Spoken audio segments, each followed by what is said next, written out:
Kalian tahu nggak sih apa itu kolonialisme dan imperialisme? Penjajah dari mana saja yang datang ke Indonesia?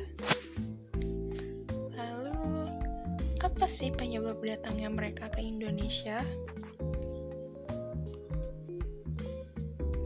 Kok bisa sih kolonialisme dan imperialisme ada di negara kita? Yuk kita bahas. Kolonialisme merupakan sebutan lain dari penjajahan, yaitu suatu sistem yang mana suatu negara menguasai rakyat dan sumber daya negara lain, tetapi masih tetap berhubungan dengan negara asal. Selanjutnya ada imperialisme. Imperialisme berasal dari kata Latin imperare, yang berarti memerintah. Hak untuk memerintah atau imperare disebut imperium. Orang yang diberi hak itu disebut imperator. Yang lazimnya diberi imperium itu adalah raja, dan karena itu raja disebut imperator. Dan kerajaannya atau daerah di mana imperiumnya berlaku disebut dengan imperium. Pada zaman dahulu, kebesaran seorang raja diukur menurut luas daerahnya, maka raja suatu negara lain ingin selalu memperluas kerajaannya dengan merebut negara-negara lain.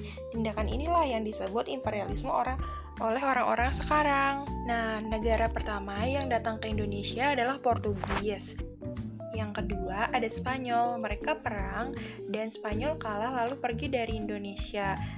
Setelah mendengar kabar itu, Belanda datang ke Indonesia dan mulai menjajah di Indonesia. Pada tahun 1811, Inggris datang dan hanya menjajah di Indonesia selama 5 tahun. Kekalahan Belanda dalam Perang Eropa membuat daerah kolonial Belanda jatuh ke tangan Prancis.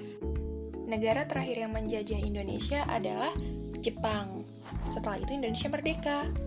Penyebab penjajahan di Indonesia yang pertama adalah jatuhnya kota Konstantinopel ke tangan Turki Utsmani.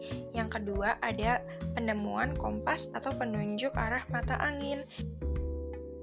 Yang ketiga adalah munculnya semangat pembalasan terhadap kekuasaan Islam dimanapun yang dijumpainya. Munculnya imperialisme dan kolonialisme di Indonesia. Yang pertama, menguasai wilayah strategis di Indonesia guna menjalankan misi perdagangan dan basis militer.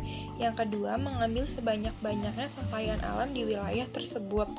Lalu, menguasai perdagangan rempah-rempah langsung dari daerah penghasilnya dengan menerapkan monopoli perdagangan. Yang terakhir, mencampuri urusan politik wilayah tersebut. Sungguh sangat amat kejam sekali, bukan? Nah, sekian materi hari ini. Sampai jumpa di materi selanjutnya.